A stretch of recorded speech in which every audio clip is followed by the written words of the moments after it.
Hey, everybody. So it's that time for a new weekly podcast episode. And we're about 1 minute out, 1 minute ahead from where I've predicted personally. I don't do predictions for the public, but where I've personally predicted the market could start to really slide, literally less than a minute out from this moment.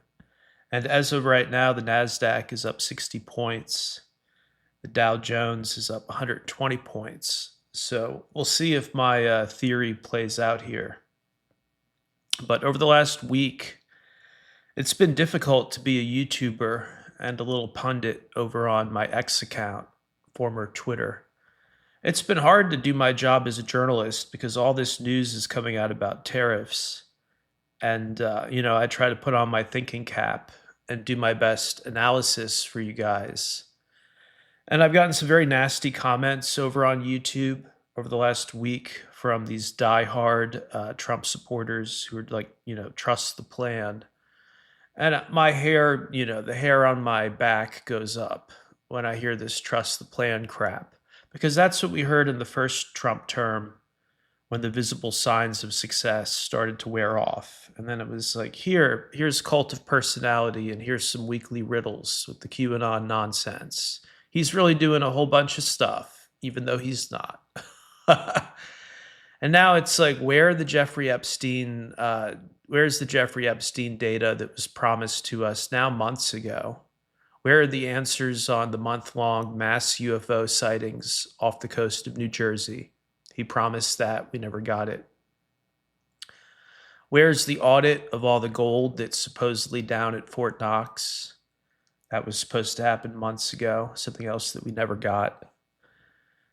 And what do we get instead? These weird scolding tweets from RFK Jr. telling us to take our measles vaccine. The lifelong anti-vaccine guy, now under Trump's thumb, is telling us to take our vaccines and not to post anything anti-Semitic.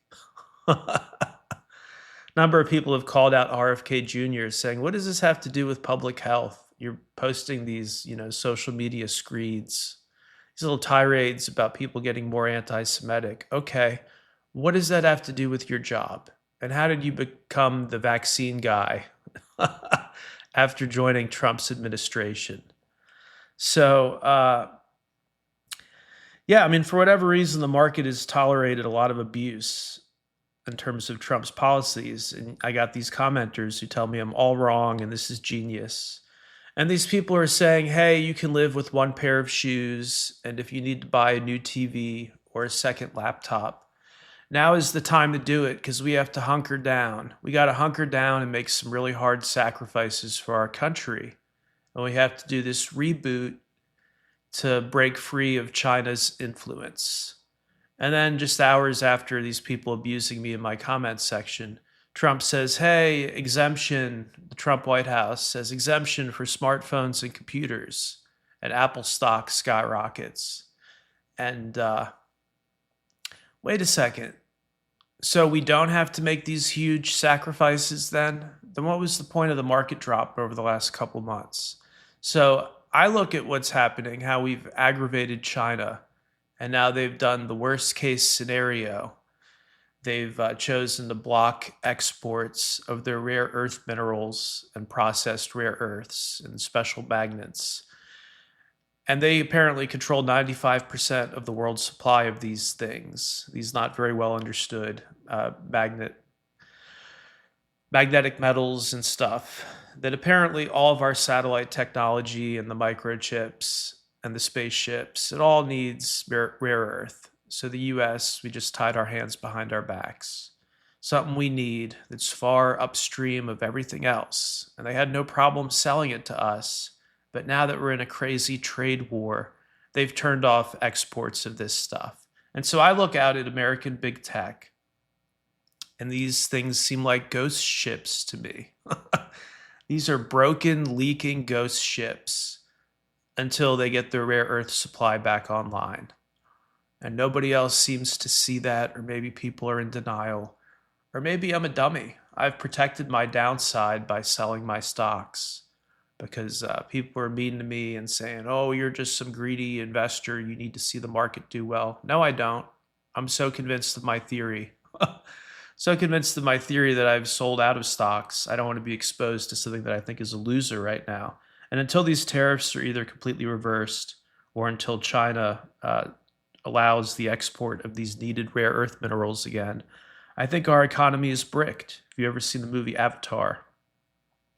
I compare the rare earth minerals to the unobtainium that the humans are trying to mine and send back to Earth in Avatar. It's something that's rare but needed. It's the perfect analogy for what these things are.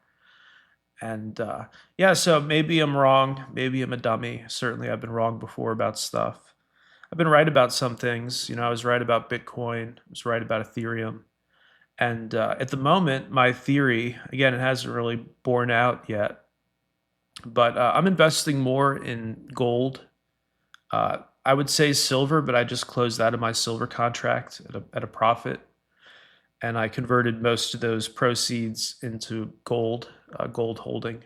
So yeah, I mean that's obviously not a good sign for the economy. That me personally, I see the biggest opportunity in gold, which has no dividend, no employees, right? It's just a piece of metal that sits in a vault somewhere.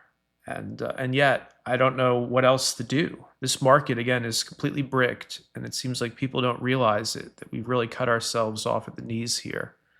At a time when China literally has flying cars and these mega cities are going up practically overnight, and they entertain themselves with these high tech AI guided drone shows, and we console ourselves here in the West by saying, hey, we could do the drone shows too if we really wanted to. And yet we don't have cool drone shows. And hey, we could do the flying cars here if we wanted to. And yet we don't have any of the flying car manufacturers. And the mega cities, hey, we could have that prosperity here in the US, but we don't. I don't see Detroit being turned into a, high tech metropolis. So, I mean, what do you do here when it seems like the US is making these critical failures in policy? It makes Joe Biden seem competent by comparison. I don't like Janet Yellen at all. I don't like her, but she's called this tariff stuff the worst policy error the U.S. has done in her, career that she's seen. The worst error. And there have been a lot of them, right? Going into Iraq for the weapons of mass destruction that weren't there, all the COVID lockdowns and stuff. There've been a lot of unforced errors by the United States, but she considers this the greatest one. And again, I must be a total moron because I want nothing to do with U.S. stocks right now.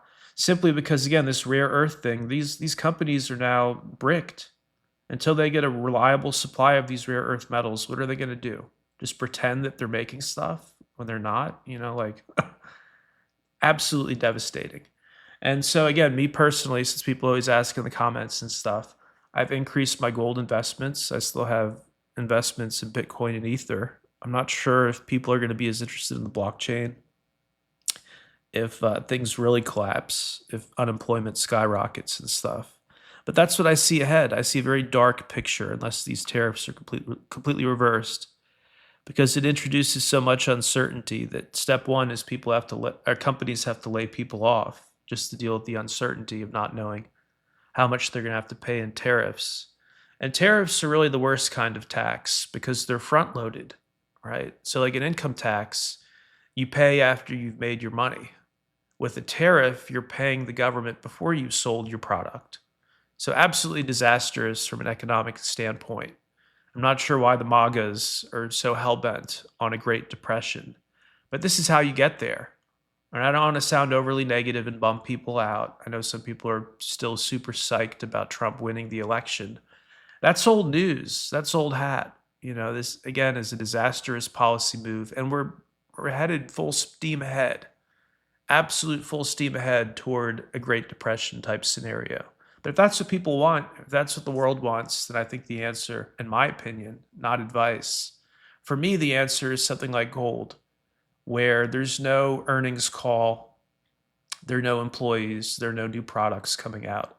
But at least I know I'm not going to lose my ass. At least there's something sitting there that has millennia of market history as a safe haven in times of uncertainty. Because Orange Man has cranked up the uncertainty.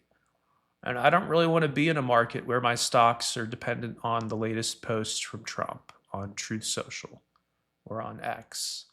That's just not the world I want to play in. So I'm hedged again for a while in gold and still have my Bitcoin and Ether. Might buy a tiny bit more crypto. I see it as an interesting kind of risk off. Might buy more crypto, but yeah, very depressing if you're, it seems like such an unforced error because the AI stuff was really dominant in America, and now you can't do it, not knowing what kind of tariffs are going to be put on your GPUs. This also discourages companies other than NVIDIA from innovating and making the kinds of chips that you can for sure bet are being made in China right now and in Taiwan. Makes it harder for them to develop them here, actually. Total disaster. So, and of course, the market is just a kind of craps table. It's just a casino. I could be wrong. I don't spend all my time following the market. But since you guys respect my opinions on stuff, yeah, I think this is the start of a recession, a depression, whatever you want to call it. Of course, the old saying, right, is it's a recession if the other guy loses his job, and it's a depression if you lose your job. And again, I see step one for these companies that now have no certainty as to the future. Step one is they're going to thin out their ranks a little bit, right? They'll raise their capital, they'll increase their runway by getting rid of part of the workforce, which will have a downward effect on spending. And you get in this vicious circle where nobody wants to spend any money, and that's how you get a depression. And so gold and crypto might do well or they might not, because you might get a deflationary death spiral where everybody goes bankrupt, basically. But yeah, he could stop all this, but at a certain point, the damage is done. And even if he were to reverse everything and stop it, we would still then need to kiss China's butt for them to start exporting these rare earth minerals again. Because again, these high-tech companies here in America and elsewhere in the West are, in my opinion, completely bricked until we have reliable exports of these rare earths again. Nobody seems to see it, aside from me, I guess. And maybe I'm wrong. Maybe there's no big market dip ahead. Maybe I'm just getting paranoid and weird. Maybe I'm watching too many TikToks. I don't know. But I'm going to leave this one here. And we're amazingly already like a third of the way through the year, April 15th. Incredible. Almost a third of the way through 2025. If you've enjoyed the show so far, be sure to add your email address over on Substack. Link will be in description. And appreciate the upgrades over there. A number of people have signed up for the premium Substack, which is a nice way of supporting the show. Also gives you the ability to leave comments, which I see over there, and everybody else sees it. Comments over on the Substack. And better access to me and some other perks, like being able to unlock all the premium posts in the last 3 years of my explorations and ramblings over there. But that's it, everybody. Enjoy your week, and you'll hear from me again next week.